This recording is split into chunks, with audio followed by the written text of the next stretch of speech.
Hello everyone, welcome back to my YouTube channel. So guys, আমি রিয়া আছি। আজ তোমাদের সাথে শেয়ার করতে চলেছি আরও একটা নতুন ব্লগ। তো দেখো বন্ধুরা, আজকে যেহেতু বর্ষাকাল, এখন যেহেতু বর্ষাকাল, তো বর্ষাকালে কিন্তু বৃষ্টি হয়েই যাচ্ছে সারা দিন কন্টিনিউয়াস। তো দেখুন, আজকে কিন্তু আমার গাছে একদমই কম ফুল ফুটেছে, বেশি একেবারে ফুল ফোটে না।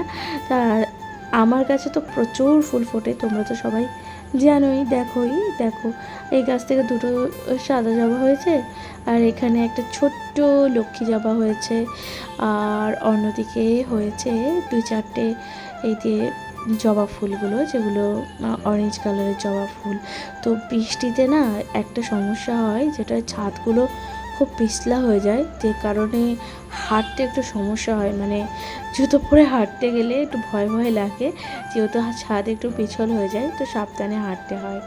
এই যে দেখো, একটা লাল জবা ফুল ফুটেছে, দেন আর এখানে মতো ছোটো ছোটো ছোটো ছোটো অনেক কটা গোলাপ ফুল ফুটেছে, এগুলো মিনি গোলাপ। আর এখানে একটা অরেঞ্জ কালারের জবা ফুল ফুটেছে, আর এই গাছে দেখছি যে দুটো লাল জবা ফুল ফুটেছে। এই গাছটা দুটো একটা ছোটো ছোটো লাল জবা ফুল ফুটেছে। তো এই গাছে দেখো একটা এই যে একদম অরেঞ্জ কালারের একটা জবা ফুল ফুটেছে, আর জবা ফুলটা কি সুন্দর রং, তাই না? এই গাছটা অনেক সুন্দর একটা কালারের জবা। আর মোটামুটি আমার এখানে বেশিরভাগই লাল জবা ভর্তি, একদম ভর্তি ভর্তি লাল জবা। আর বন্ধুরা, বর্ষাকালে গাছের ওপর যেমন ফুলগুলো না অনেক বেশি সতেজ হয়ে যায়। মানে যেটা গরমকালে যেটা হয় না, গাছের ফুলগুলো পুড়ে যায় রোদের তাপে, বেশ অনেক সকাল সকাল এসে ফুলগুলো তুলতে হয়, নাহলে রোদের তাপে পুড়ে যায়। আর বর্ষাকালে কিন্তু একদমই তা না, বর্ষাকালে বেশ অনেকক্ষণ অবধি ফুলগুলো সুন্দর থাকে। এই যে দেখো, এখান থেকে তো একটু আমার দেশি দেশি নয়নতারা তুলে নিচ্ছি। এই যে সাদা আর পার্পেল কালার বা বেগুনি কালার যাই বলে থাকো না কেন, তো এই ফুলগুলো না প্রচুর ফুল ফোটে আমার। মানে ডাল ভেঙে ভেঙে জাস্ট বসিয়ে দিই, আর এমনি হয়ে যায় এই গাছ। এত গাছ হয়ে গেছে আমার এই গাছ, মানে তুলে ফেলতেও আমার বেশ মায়া লাগে, কিন্তু আমি তুলেও ফেলি না, আর সব একসাথে বসিয়ে দিই, আর এক জায়গা থেকে অন্য জায়গায় অটোমেটিক হয়ে যায়, এত ফুল হয়। আর এই যে দেখো, দুটো লাল থোকা জবা।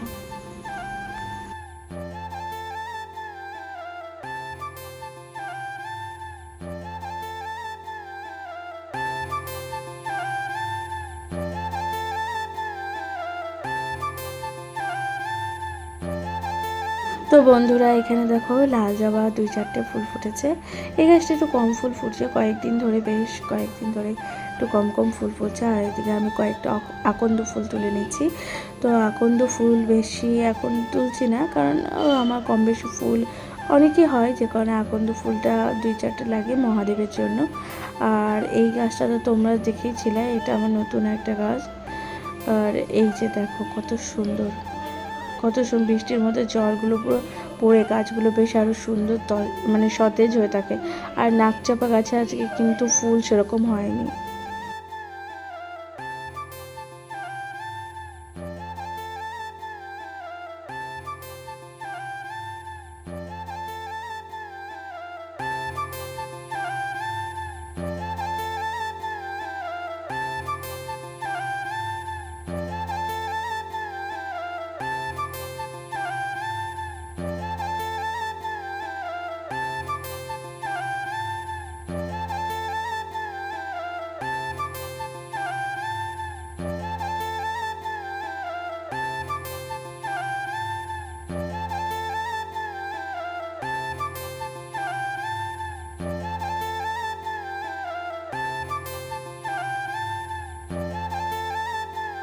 তো বন্ধুরা, এই গাছগুলো থেকে দেখুন, এই গাছটাতে একটা সময় অনেক ফুল দিয়েছিল। তো এই গাছটাতে কিন্তু এখন একটু কম কম ফুল হচ্ছে। এটা গোলাপি জবা গাছ, দেশি গোলাপি জবা। আর এই গাছটা একটু কম ফুলই ফুটছে। তো যাই হোক, আমার মোটামুটি ফুল তোলা জাস্ট এখানে কমপ্লিট হয়ে গেছে। আর দেখুন, আজকে এতগুলো ফুল ফুটেছে। আর আপনাদের কেমন লাগে আমার ছাদ বাগানে ফুলের ভিডিওগুলো, আপনারা অবশ্যই কমেন্টে জানান। তো আপনাদেরকে আরেকটা জিনিস দেখাই, এই যে দেখুন, এই যে ঢ্যাঁড়স হয়েছে। ঢ্যাঁড়স বলুন ভেন্ডি বলুন, আমি তো ম্যাক্সিমাম টাইমে ভেন্ডি বলি। তো এই যে দুটো ভেন্ডি হয়েছিল, একটা ভেন্ডি হয়েছিল। তো এই ভেন্ডিগুলো আমি নিয়ে এখন নিচে যাব। তো ভেন্ডিগুলো রান্নায় ইউজ করে নেব। এই যে ভেন্ডিগুলো, আর এখানে ছোট ছোট একটুখানি আমি সবজির গাছ কিছুটা লাগিয়েছি।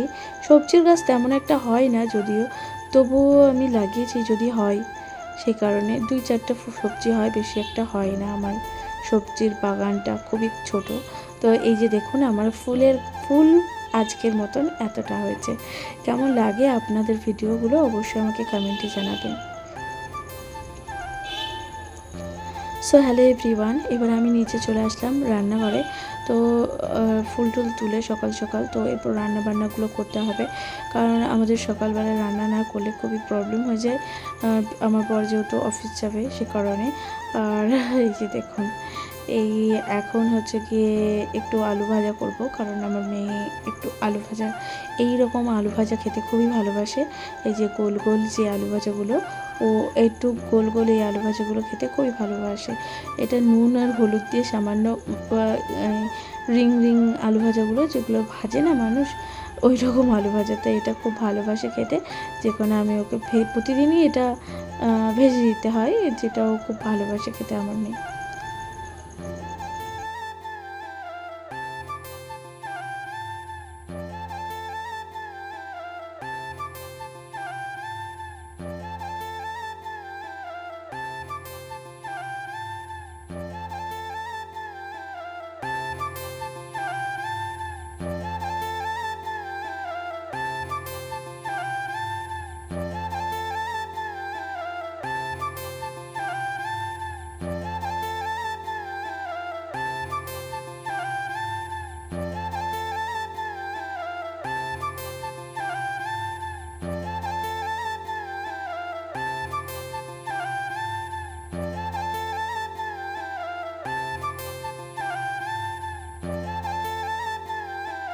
সো গাইস, এরপর দেখুন এই যে কুচি কুচি আলু ভাজা। তো এই কুচি কুচি আলুটা ভাজবো হচ্ছে মাছের ডিম দিয়ে। তো মাছের ডিম দিয়ে কুচি কুচি আলু ভাজা খেতে কিন্তু বেশ ভালো লাগে। আর এখানে আমি পেঁয়াজ দেবো, এখানে মশলা বিশেষ কিছু নয়, আমি এখানে পেঁয়াজ দিই, কাঁচা লঙ্কা দিই, আর হচ্ছে লবণ আর হলুদ, ব্যাস, দ্যাটস ইট। আর কিছু আমি দিই না। আর মাছের ডিমটা দিই, ব্যাস। তারপরে দেখুন এটা ভেজে ভেজে ভেজে ভেজে বেশ শুকনো করে নিতে হয়। আর এটা খেতে কিন্তু বেশ দুর্দান্ত লাগে, আমার তো দারুণ লাগে। আপনারা যদি খেয়ে থাকেন অবশ্যই আমাকে একটু কমেন্টে জানাবেন যে এরকমভাবে রান্না করে খেয়েছেন কি না। আর যদি না খেয়ে থাকেন অবশ্যই একবার ট্রাই করবেন, কিন্তু খুবই ভালো লাগবে, কারণ একেবারে খারাপ লাগে না খেতে। আমার তো বেশ ভালো লাগে।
তো দেখুন এই যে ডিমগুলো দিয়ে দিয়েছিলাম, মাছের ডিমগুলো।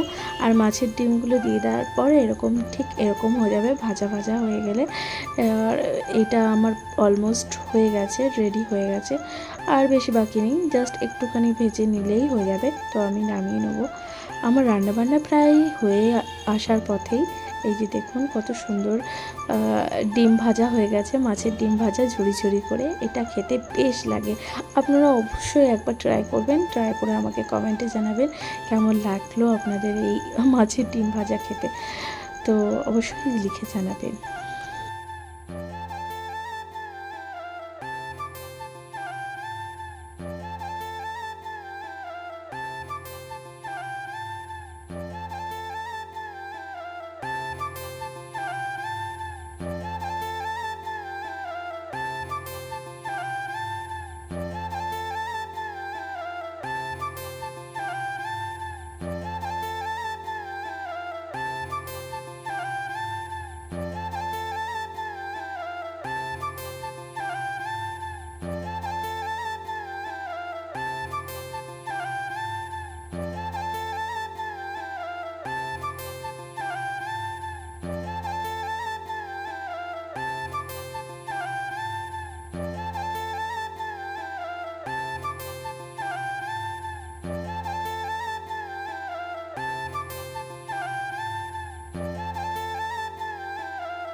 তো হ্যালো এভরিওয়ান, এরপর দেখুন এই যে ইলিশ মাছ ছিল।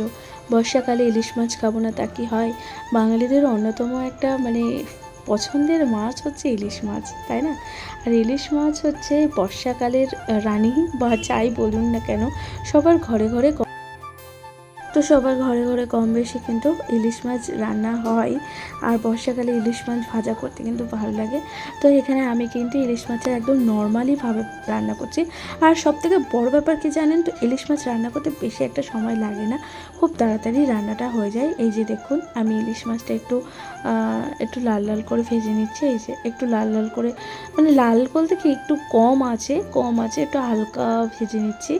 আর ইলিশটা এখানে হবে সর্ষে দিয়ে করব, সর্ষে আর ভাপা দিয়ে। সর্ষে ভাপাই আমাদের খেতে ভালো লাগে। তো এখানে আমি দেখুন একটু হালকা হালকা ব্রাউনি ব্রাউনি হয়ে গেছে, এবার আমি কিন্তু তুলে নেব।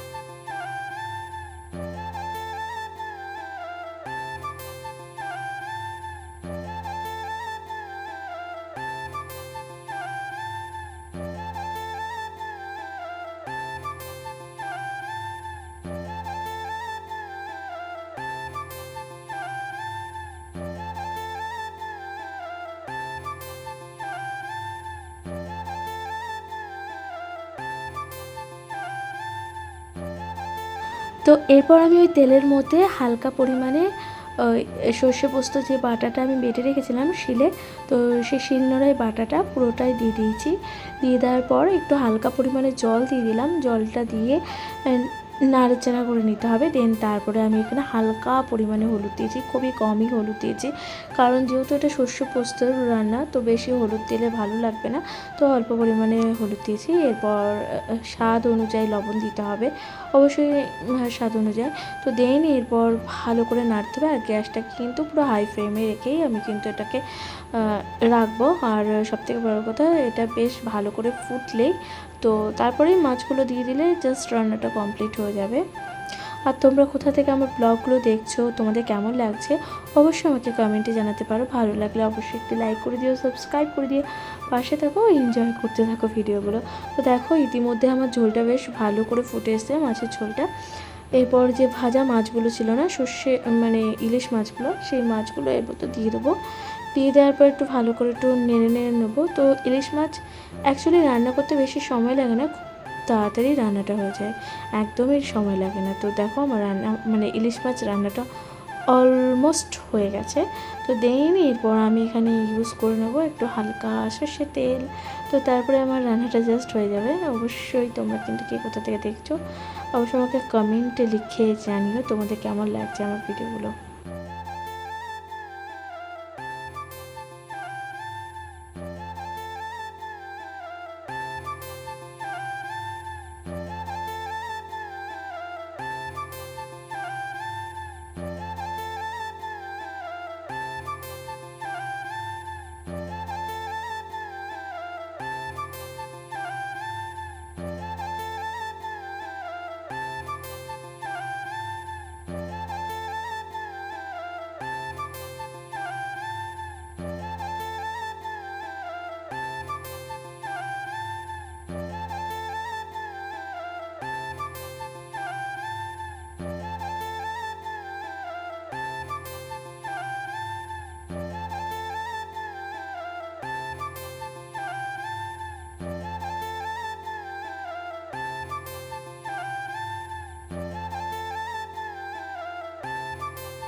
আজকের মতন এখানে হচ্ছে, বাই বাই। সবাই ভালো থেকো, সুস্থ থেকো, অবশ্যই সাবস্ক্রাইব করে দিয়ে পাশে থেকো, আর অবশ্যই লিখে জানিও কেমন লাগছে।